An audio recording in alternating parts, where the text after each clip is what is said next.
So you've been out with your drone in the water, having fun and getting some epic underwater footage that you want to share with your friends, your family, and your followers. But how do you do it? Well, you just have to go into the app and select Media. From there you can see the files that you may want to download. Select the ones you want and click on Download. Once it's completed, the files will be available to you on your tablet or your phone. Couldn't be easier.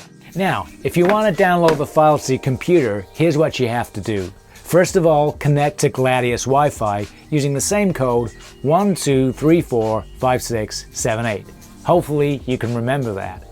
Then open up your browser and enter the following into the address bar at the top: 192.168.1.88. Hit enter and this will take you to a page where you can see all of your files. From there, you can select the files that you want to download and you can save them to your computer. Well, that's all from me. Hopefully you'll love the GLADIUS as much as I do. Thanks for watching and have fun.